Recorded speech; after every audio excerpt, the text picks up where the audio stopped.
han ratificado al menos uno de los tratados y el 80% al menos 4 más, adquiriendo obligaciones jurídicas con la comunidad internacional a través de expresiones concretas de la universalidad. La vigencia de los derechos humanos y la libertad de exigirlos y defenderlos son elementos básicos de la democracia, aun cuando ningún país democrático pueda decir hasta ahora que los cumpla cabalmente. Entonces, los derechos humanos hacen posible que las personas, que las personas se reconozcan mutuamente como libres e iguales a sus posibilidades de comunicación política y de participación en los asuntos públicos, siendo ello la fuente de legitimidad y de límites del poder político y garantía para mantener abierto el proceso de autocreación social. En términos generales, el régimen internacional de protección de los derechos humanos obliga a los estados parte a asegurar el libre ejercicio de los derechos sin discriminación alguna, establecer mecanismos que permitan la inmediata protección judicial en caso de vulneración, prevenir de manera razonable las acciones o omisiones que pudieran vulnerarlos, sea por parte de agentes estatales o de grupos ilegales o criminales, investigar también estas conductas y juzgarlas y sancionarlas proporcionalmente. También garantizar el derecho de las víctimas a la reparación, así como la protección universal de los derechos por parte del sistema de administración de justicia nacional. Es por ello entonces que resulta indispensable que las leyes sirvan para lograr que los derechos humanos sean reconocidos y protegidos, asegurando el derecho a tener derechos, ya que de ello depende su exigibilidad y su justiciabilidad, y se radica la inseguridad jurídica y pone límites en las facultades del Estado para restringirlos. Debemos hacer énfasis entonces en que un derecho es exigible cuando las leyes establecen claramente las obligaciones del Estado y la titularidad del derecho. Es entonces justiciable cuando el cumplimiento de las obligaciones pueden reclamarse judicialmente en las instancias de derecho interno y en instancias del derecho internacional. Sin embargo, como aquí ya también se ha comentado, todavía se piensa que no todos los derechos humanos son exigibles y judiciables porque en muchos de los casos el sujeto de su titularidad no es unipersonal. Es decir, se piensa que no todos los derechos pueden ser cumplidos de manera absoluta e inmediata porque se concretan en la provisión de bienes de uso colectivo o público que dependen de medios o recursos sobre los que pasan circunstancias o limitaciones. Esta es la principal diferencia que se ha establecido entre los derechos civiles y políticos y los derechos económicos, sociales, culturales y ambientales. No obstante, Víctor Abramovich y Christian Curtis nos decían que todos los derechos son exigibles y justiciables porque todos ellos tienen un contenido esencial de aplicación inmediata que garantiza la vida y la dignidad humana y que todos tienen una dimensión individual y una dimensión colectiva. Sin embargo, todos los derechos requieren de garantías de acceso por parte del Estado y todos los derechos son exigibles dado los principios de interdependencia, es decir, su vinculación con otros derechos de igualdad y no discriminación. Entonces, a pesar de ello, miren ustedes, son casi 40 años los que separan la aprobación del Pacto Internacional de Derechos Civiles y Políticos y su protocolo facultativo que establece el mecanismo de justiciabilidad de los derechos civiles y políticos de la aprobación del protocolo facultativo del Pacto Internacional de los Derechos Económicos, Sociales y Culturales, que adopta un procedimiento de la misma magnitud para la justiciabilidad de los derechos a la salud, a la educación, a la vivienda digna, al trabajo, a la seguridad social, al ámbito sano, lo cual ha permitido la paridad entre estos dos tratados, dando un verdadero significado al principio de indivisibilidad e interrelación de los derechos consignados en la Declaración Universal. En este protocolo se faculta al Comité de los Derechos Económicos, Sociales y Culturales para adoptar medidas cautelares a fin de evitar que las víctimas de las presuntas violaciones sufran posibles perjuicios irreparables. Un procedimiento de investigación referida a violaciones graves o sistemáticas del Pacto Internacional de Derechos Económicos, Sociales y Culturales y protege a las y los denunciantes de represalias por parte del Estado. En nuestro ámbito continental, la Convención Americana de los Derechos Humanos o Pacto de San José de Costa Rica de 1969 establece el desarrollo progresivo de los derechos económicos, sociales y culturales con el compromiso de los Estados parte de adoptar medidas particularmente económicas y técnicas en el logro progresivo de la efectividad de los derechos económicos, sociales y culturales en la región, y el protocolo de San Salvador complementariamente los consagra en el plano sustantivo. Y aquí en lo que tiene que ver para adoptar medidas necesarias económicas y técnicas y también para adoptar medidas legislativas para hacerlas efectivas. En esta materia que nos ocupa, ambos instrumentos consagran el derecho a la salud, al medio ambiente, a la alimentación, a la educación, a la constitución y protección de la familia y los derechos de la niñez, entre otros. Es decir, que para los derechos económicos, sociales y culturales existan como derechos plenos, deben de ser judicializables. Es decir, que ante su vulneración, los sujetos individuales o colectivos deban poder presentar demandas ante los tribunales con el objeto de su restitución y obtener el dictado de una sentencia que le imponga. En nuestro sistema judicial, hasta la reforma constitucional del 29 de julio del 2010, los procedimientos estaban previstos para dirimir conflictos individuales a partir de demandas introducidas por los titulares del derecho afectado, lo cual era claramente insuficiente para reparar la vinculación de los derechos sociales que afecta a sujetos e intereses colectivos. Y luego, con la reforma del 30 de agosto del 2011, que hubo reformas a distintos códigos y leyes, como el Código Federal de Procedimientos Civiles, al Código Civil Federal, a la Ley Federal de Competencia Económica, a la Ley Federal de Protección al Consumidor, a la Ley Orgánica del Poder Judicial de la Federación, a la Ley General del Equilibrio Ecológico y la Protección al Ambiente y a la Ley de Protección y Defensa del Usuario de Servicios Financieros, formalmente se dio vida a acciones colectivas cuyo objeto fue tutelar los derechos e intereses difusos y colectivos, así como los derechos e intereses individuales de incidencia colectiva. Es decir, que los mecanismos de justiciabilidad de los derechos económicos, sociales y culturales en nuestro país difícilmente están cumpliendo los 10 años. Por otro lado, también hemos construido un sistema institucional a nivel regional de garantía de derechos en el que confiamos su protección a organismos públicos que han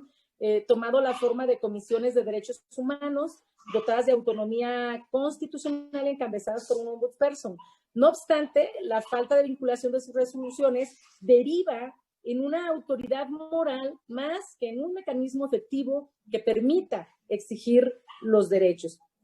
Bueno, siguiendo con el reconocimiento internacional de los derechos de las niñas, niños y adolescentes, debemos señalar que existen dos puntos imprescindibles de inflexión en su concepción. En primer término, lo que tiene que ver con la proclamación de Teherán, emitida por la Conferencia Internacional de Derechos Humanos de mayo de 1968, en donde estableció que las aspiraciones de la joven generación de un mundo mejor, en que se ejerzan plenamente los derechos humanos y las libertades fundamentales, deben ser alentadas en un grado sumo y que es imperativo que los jóvenes participen en la determinación del futuro de la humanidad. Luego fue en 1989 que la Convención de los Derechos del Niño adquiere su carácter como Tratado Internacional de Derechos Humanos después de 10 años de arduo trabajo y con las aportaciones de diversos países, culturas y regiones. Y como todos sabemos, y también ya se comentó aquí, la Convención, a lo largo de sus 54 artículos, reconoce que las niñas, niños y adolescentes, es decir, todos aquellos que tengan menos de 18 años, son individuos con derecho de pleno desarrollo físico, mental y social, y con derecho a expresar libremente sus opiniones. Y además que esta convención también es un modelo para la salud, la supervivencia y el progreso de toda la humanidad. Y sin duda, pues esta convención ha representado un parteaguas en la concepción de los derechos de las y los niños y los adolescentes al reconocerlos como sujetos de derecho y promover su protección. La convención introduce un cambio conceptual en el desarrollo de los derechos de la niñez y adolescencia debido a que consagra la prevalencia de la doctrina de la protección integral frente a la doctrina de la situación irregular, que concebía al niño como objeto de protección del Estado, de la sociedad y de la familia, restringiendo los derechos de la infancia a su protección dentro de un diagrama punitivo. Es decir, estableciendo únicamente un régimen esencial para las niñas, niños y adolescentes que han cometido algún delito, como en el caso de Ecuador, El Salvador, Venezuela y República Dominicana, en donde se han diseñado instancias jurisdiccionales especializadas para la atención de estos menores de edad. Y al instaurar entonces la convención, un nuevo paradigma, propició un cambio radical en las legislaciones nacionales y en sus instituciones, lo cual se tradujo en una ruptura con el modelo tutelar históricamente anclado en los países latinoamericanos, iniciando una transformación del diseño institucional vigente para dar cumplimiento a las obligaciones contraídas, de tal manera que alrededor de la mitad de los países signantes han explicitado sus leyes o códigos de la infancia y la adolescencia y la edificación de un sistema de protección integral, como pudiera ser el caso nuestro, aquí el caso de México. Bueno, este cambio se vio radicalmente reflejado en la Declaración de Viena, adoptada en 1993 por la Conferencia Mundial de los Estados, por la Conferencia Mundial de los Derechos Humanos, que esta conferencia mundial, en términos generales, habló sobre los derechos, sobre que los derechos de la mujer fueran finalmente reconocidos de manera indiscutible como derechos humanos. Se logró también un gran adelanto en la lucha contra la impunidad y se fortaleció el impulso para crear la Corte Penal Internacional. La conferencia recomendó que se estableciera el cargo, por ejemplo, del Alto Comisionado para los Derechos Humanos, y la Asamblea General de la Organización de las Naciones Unidas la creó menos de 6 meses después. Pero en relación con los derechos de la infancia, la Conferencia Mundial de los Derechos Humanos estableció y acogiendo con beneplácito la pronta ratificación de la Convención sobre los Derechos del Niño por un gran número de estados, promoviendo su efectiva aplicación mediante la adopción de todas las medidas legislativas, administrativas o de otro tipo necesarias y la asignación al máximo posible de recursos disponibles. La no discriminación y el interés superior del niño también estableció que deben ser consideraciones primordiales en todas las actividades que conciernen a la infancia, teniendo debidamente en cuenta la opinión de los propios interesados. Y también estableció que deben de reforzarse los mecanismos, los programas nacionales e internacionales de defensa y protección de los niños, y decimos nosotros, de las niñas, niños y adolescentes, y también reiteró el principio de los niños ante todo, con objeto pues de promover el respeto a los derechos del niño, a la supervivencia, la protección, el desarrollo y la participación. La Convención de los Derechos, la Convención también prevé, en su artículo 43, la creación de un Comité de los Derechos del Niño, cuya función es vigilar su cumplimiento por los estados parte, siguiendo el modelo de los demás tratados sobre derechos humanos. El comité examina también los informes periódicos de los estados y los de las organizaciones de la sociedad civil, a partir de lo cual elabora sus observaciones finales, recomendando la implementación de ciertas medidas de carácter prioritario. Además, el comité produce documentos que buscan aclarar el texto de la convención, como es a través de las observaciones generales. Sin embargo, más allá de la relevancia de sus funciones, cabe destacar que la convención carece de un órgano supranacional específico para juzgar los casos graves de violación de derechos del niño. En América Latina, esta función ha sido asumida por la Corte Interamericana de los Derechos Humanos, que desempeña un rol clave en el reconocimiento, promoción y defensa de los derechos humanos en general y de los derechos de las niñas, niños y adolescentes en particular, pero que adolece de un mecanismo directo para la denuncia de las niñas y niños y adolescentes. Esta carencia en materia de exigibilidad pretendió ser subsanada por la aprobación de un tercer protocolo anexo a la convención, y que fue aprobado el 19 de diciembre del 2011, pero entró en vigor el 4 de abril del 2014 y se refiere al procedimiento de comunicaciones o denuncias individuales ante el Comité de los Derechos del Niño, fortaleciendo el reconocimiento de los niños, niñas, niños y adolescentes como sujetos de derecho, por cuanto les permite elevar denuncias sobre vulneración de sus derechos en forma directa por sí mismos o por medio de terceros. Y se crea de esta manera el mecanismo de justiciabilidad de los derechos civiles, políticos, económicos, sociales y culturales de la Convención, promoviendo los principios de interés superior del niño, el de la participación infantil y no discriminación. Es importante señalar que México no ha ratificado este tercer protocolo. Bueno, por otro lado, debemos señalar que en el año 2002, a través de la observación general número 2, el Comité de los Derechos del Niño manifestó a los estados la importancia de crear una institución independiente para la promoción y vigilancia de la aplicación de la Convención. Concretamente, el comité recomendó la creación de una Defensoría del Niño como una institución de derechos humanos independiente que pueda vigilar, promover y proteger los derechos de las niñas, niños y adolescentes con independencia y eficacia. Esta instancia, decía, debía constituirse para que la niña y el niño puedan ser escuchados y acceder a los mecanismos de justiciabilidad en caso de vulneración de sus derechos.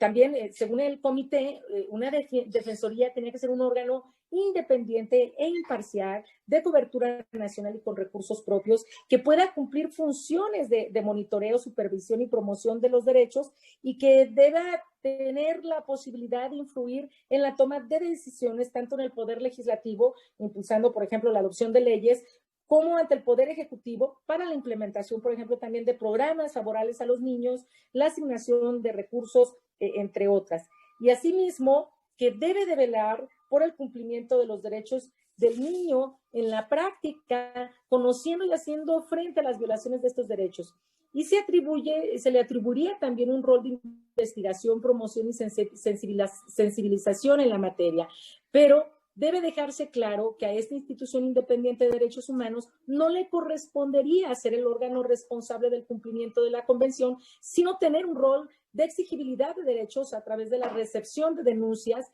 el control de las acciones de la autoridad y la emisión de recomendaciones para los órganos públicos o privados que correspondan. Los países latinoamericanos que han creado mediante su ley protección integral o su código de la niñez una defensoría a nivel nacional son Argentina, Colombia, Guatemala y Nicaragua como una institución específica, y Costa Rica, Paraguay, Perú y República Dominicana como un departamento especializado de la Defensoría del Pueblo. En el caso mexicano, como, analizaremos posteriormente, la Ley General de Derechos de Niñas, Niños y Adolescentes creó el Sistema Nacional de Protección Integral, que sin embargo carece de una autonomía como la recomienda el comité, y tampoco contempla para que las procuradurías de manera directa puedan presentarse las denuncias de violaciones a los derechos por parte de niñas, niños y adolescentes. Pasemos ahora a analizar el marco jurídico mexicano y los mecanismos de exigibilidad de los derechos de niñas, niños y adolescentes que hemos diseñado. En México se ha avanzado en la enunciación de los derechos de las niñas, niños y adolescentes. Sin embargo, a pesar de que se tiene un catálogo muy amplio, no se ha superado esa visión tutelar de estos derechos que deben ser protegidos por los adultos y consecuentemente no hemos diseñado ningún mecanismo efectivo por el cual las niñas, niños y adolescentes a quienes ahora consideramos sujetos de derechos puedan exigirlos cuando estos sean violados. Es por esto que estos derechos son considerados todavía por muchas personas como conceptos retóricos, como declaraciones de buenas intenciones o de compromisos políticos, o bien como derechos menores o en formación con valor aspiracional a lo sumo. Estas opiniones pues niegan el valor jurídico de los derechos humanos y ponen en tela de juicio su valor indivisible.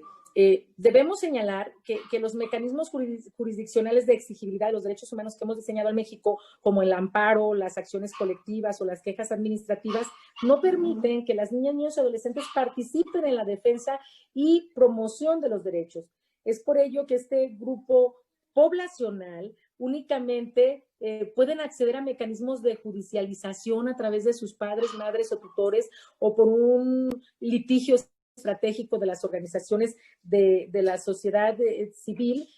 lo cual por lo demás pues no satisface los requisitos de participación directa que han sido establecidos por el Comité de los Derechos del Niño. Entonces, podemos tener como una conclusión que los mecanismos de exigibilidad judicializables de los derechos de las niñas, niños y adolescentes en nuestro país se encuentran fuera del alcance de este grupo poblacional. Por otro lado, hasta ahora poco se ha avanzado en el cumplimiento efectivo a partir de mecanismos de participación activa, como tenemos algunos casos que tienen que ver de participación que conocemos, como son parlamentos infantiles que se hacen por distintos congresos, organizaciones, las consultas que hace el Instituto Nacional Electoral, que esto en verdad es una participación mínima, pero luego nos encontramos que estas no son los resultados vinculantes para ninguna autoridad. Y en el caso de la protección y restitución del Sistema Nacional de Protección de Niñas, Niños y Adolescentes, que se ha diseñado y que sin duda ha sido un gran avance, también no contamos con una participación activa por parte de niñas, niños y adolescentes de manera directa. Y bueno, ahora comentaremos que el primer intento legislativo para dar cumplimiento a la convención fue la ley para la protección de los derechos de las niñas, niños y adolescentes, que esta se promulgó el 29 de mayo del 2019. Y a partir de esta ley, la Federación, el Distrito Federal, los estados y los municipios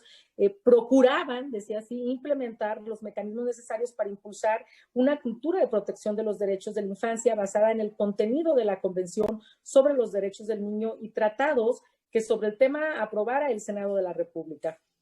Además de establecer un capítulo específico sobre las obligaciones para ascendientes, tutores y custodios, entre las que se encontraban garantizar a las niñas, niños y adolescentes una vida digna y protegerlos del maltrato, la ley contenía un catálogo limitado de derechos, entre los que se encontraban el derecho de prioridad a la vida, a la no discriminación, a vivir en condiciones de bienestar y sano desarrollo psicofísico, a ser protegido en su integridad, en su libertad y contra el maltrato y el abuso sexual, a la identidad, a vivir a familia, a la salud, a la educación, al descanso y al juego, a la libertad, al pensamiento y a participar. Y contemplaba también derechos para la infancia con discapacidad, limitaciones para los medios de comunicación masiva y derechos específicos para garantizar el debido proceso en caso de infracción a la ley penal, ya que no existía un sistema penal especializado.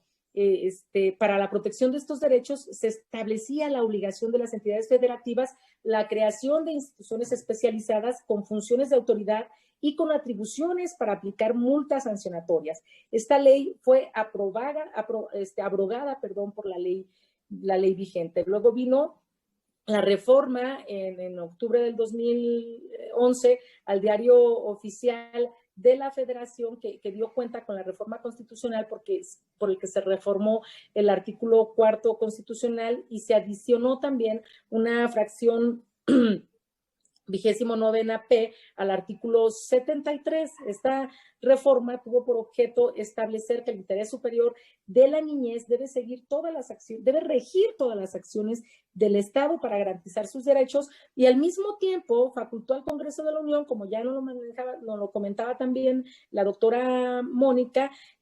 facultó al Congreso de la Unión para emitir un ordenamiento de carácter general que establezca las competencias entre los 3 ámbitos del gobierno en materia de niñas, niños y adolescentes. Derivado de lo anterior, el titular del Poder Ejecutivo Federal envió con fecha 1 de septiembre del 2014 como iniciativa preferente la que expedía la Ley General de Derechos de Niñas, Niños y Adolescentes. Esta iniciativa tuvo, la que se presentó por parte del Ejecutivo, un sinnúmero de cambios, pero terminamos convirtiéndola en el ordenamiento hoy vigente en nuestro país. Esta Ley General de Derechos de Niñas, Niños y Adolescentes fue publicada en el Diario Oficial de la Federación el 4 de diciembre del 2014. Esta ley... 5 minutos, diputada. Wow, me apuro. Esta Ley General de Derechos de Niñas, Niños y Adolescentes consta de 154 artículos, 6 títulos. En el título 3º tiene que ver con las obligaciones de quienes ejercen la patria potestad, la tutela y la guardia custodia. Hablamos en el 4º de la creación de centros de asistencia social para niñas, niños y adolescentes privados de cuidado parental, crea el sistema de protección y restitución integral de los derechos de niñas, niños y adolescentes. Y en su título 6º hablamos sobre infracciones administrativas. En el título 3º se consagra a las obligaciones de quienes ejercen la patria potestad, como ya debíamos, pero me quiero, más bien para ya no evocarme en cada uno, sí que comentar que si bien se trata de una ley garantista, también contiene disposiciones que deberíamos de ver si tienen que estar ahí donde estar. Por ejemplo, las disposiciones destinadas a regular los centros de asistencia social y las relativas al procedimiento de adopción debieran contenerse ahora también en una ley específica, las que tengan que ver con los códigos civiles, por ejemplo, ¿no? Y en este mismo sentido, los derechos de niñas y niños y adolescentes con discapacidad y los que se encuentran en situación de migración, si debieran tener un título propio, dado que se está definiendo en ambos casos, son derechos específicos para niñas, niños y adolescentes en una situación de vulnerabilidad especial y que requieren de protección especializada y no debieran encontrarse dentro del catálogo de derechos porque no forman parte de estos como tal. Bueno, en el título 5º de esta ley se crean las instituciones encargadas de operar los mecanismos de exigibilidad de los derechos antes reconocidos, estableciendo que la federación, en cada entidad federativa, se conformará una procuraduría de protección. En el caso federal, orgánicamente pertenecerá al Sistema Nacional DIF, y en los casos estatales no precisa, aunque establece funciones mínimas cuyo objeto es el prestar atención integral con atención médica y psicológica a niñas, niños y adolescentes. Y las demás atribuciones que se otorgan a estas procuradurías tienen que ver con la representación legal subsidiaria ante el Ministerio Público con la supervisión de los centros de asistencia social públicos y privados, así como los requisitos de preadopción y adopción. Y no establece, sin embargo, ningún procedimiento por medio del cual se garantiza la participación de niñas, niños y adolescentes en el ejercicio de sus derechos.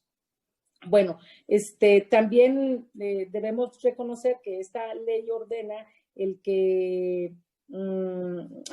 organismos públicos como de derechos humanos encabezados por la Comisión Nacional creen un área especializada para la protección de estos derechos. Sin embargo, como ya habíamos comentado antes, sus recomendaciones no son vinculantes, no constituyen mecanismos efectivos de exigibilidad de los derechos, y entonces, pues aquí vemos que no puede haber todavía una participación directa por parte de niñas, niños y adolescentes. Y por otra parte, aunque el Sistema Nacional de Protección Integral se constituye como un mecanismo de coordinación interinstitucional,